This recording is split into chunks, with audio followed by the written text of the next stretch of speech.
Jamie Kennedy. Subscribe to my man, Destination Station right now if you want the best content. Has Lindsay Wallace been hypnotized this entire time?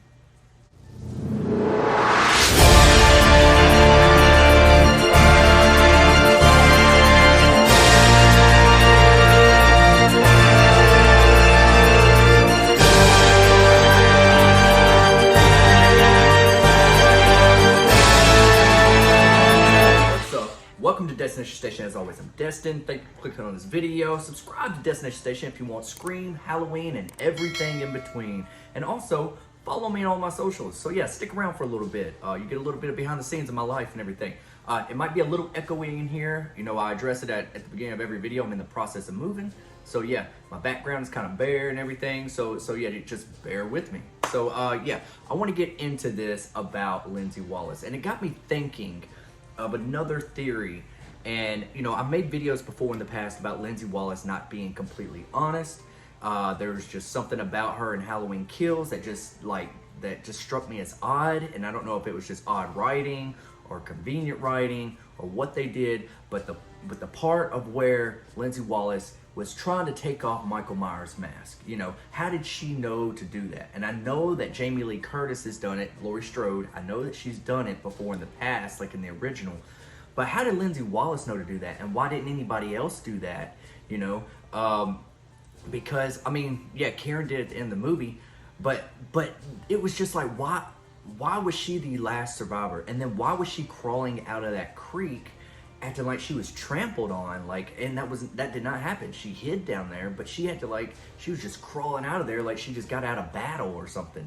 And so yeah, I always thought that was kind of odd that she knew to do that, and that's fine. That's fine. If it's convenient writing, that's fine. I know she's going to be in Halloween Ends, but I started thinking about, and I made this theory before, and if you've been subscribed to my channel, you know, and you probably already seen it, but I'll put something up right here for you to check it out. But I always came up with this theory, and it's kind of a fun theory, but it's kind of just having a little bit of fun with it.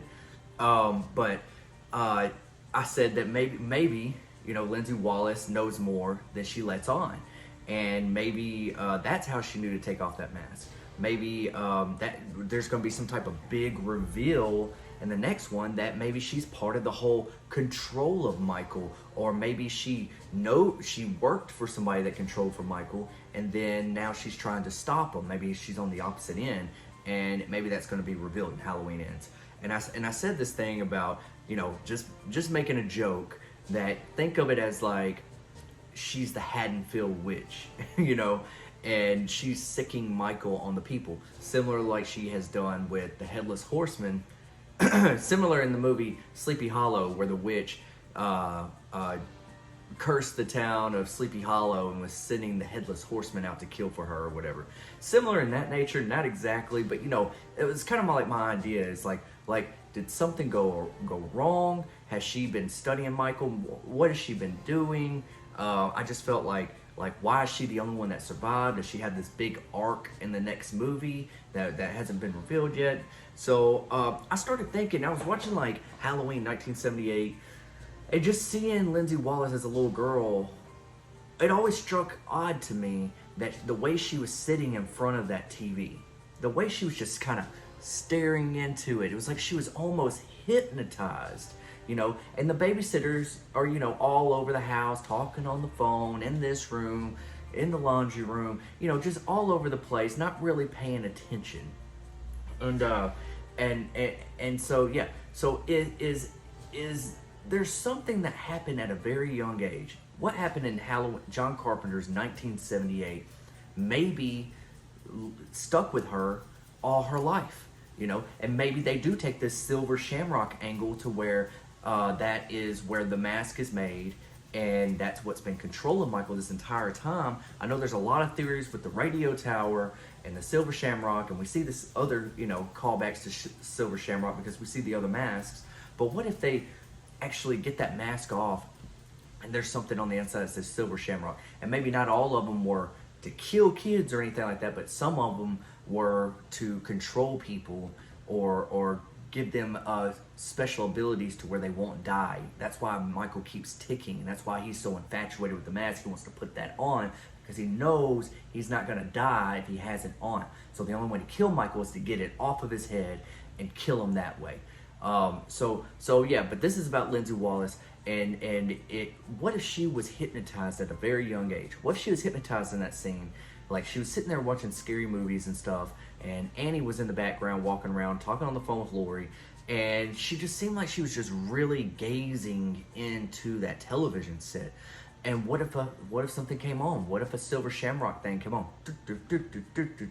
Or something, you know, and something hypnotized her. Something was planted right there, and then that's why she, you know, growing up, has known a lot more than she lets on. Like she's just maybe she worked for Silver Shamrock when she got older. Maybe she became, after the events in 1978, maybe she became like I don't want to say test subject, but you know, like maybe they experiment on her a little bit, and then maybe she worked for them, and then maybe that's why maybe she knows more than what Michael lets on.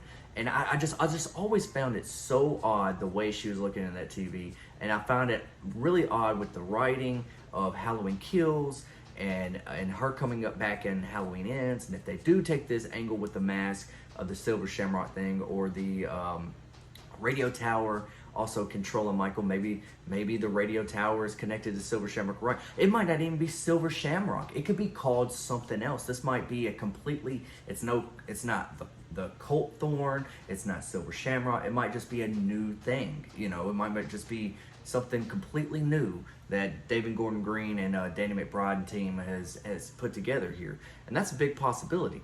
But if they do, we do know that David Gordon Green is a big fan of Halloween 3 Season of the Witch, and he has sprinkled in some you know, masks and callbacks to all the Halloweens.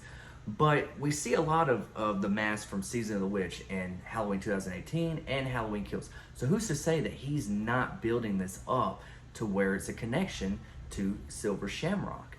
And I would not be surprised if we get some type of reveal about Lindsay Wallace knowing more than she lets on. And it's a possibility that she was hypnotized at a very young age watching that TV set. So yeah, go back and watch John Carpenter's 1978 and let me know what you think. I've always, even before I even came up with this right now, and I've always thought that was odd, watching it throughout the years. I was like, man, she's just like really into that TV, you know? And so yeah, she's just, it seems like she's just like almost just in a trance. So yeah, guys, that's what I wanted to say here. And also go check out my other Lindsay Wallace theory videos. I really think that there's going to be a big arc with her. I think there's going to be a big reveal with her. Am I thinking too much into it? Possibly. But you know what? We all know that Halloween Ends is going to piss a lot of us off. And if they throw the Silver Shamrock angle in there, it's probably going to piss a lot of people off. It's not going to piss me off. I think it's actually kind of cool to have that type of connection. But I don't really want, you know, I don't want them to go too far with it. You know what I'm saying? So yeah, there's a very fine line, and they don't need to cross it. So yeah, what do you think about this Lindsay Wallace theory? Also, subscribe to Destination Station if you haven't already for all things Halloween and Scream and everything in between. And yeah, consider that, man, because I'm in the process of moving. I'm going to have a new background. Also do live streams in the morning and at night, 10 a.m. Central Standard Time and 10 p.m. Central Standard Time. I did our 4th of July stream last night. It was a good turnout. Check that out. We did horror movie trivia. So yeah, you know, stay for a while. I appreciate you guys. And yeah, this is Destination Station. As always, investing, and I'll see you guys when I see you guys. Peace. Bagels and go to Destination Station. This buddy is the bomb. Yep. Love him. Yep. Fucking A. Yep. I had to say that for a reason. Freddie, take that, motherfucker. All right. Okay. Fuck you. Yeah.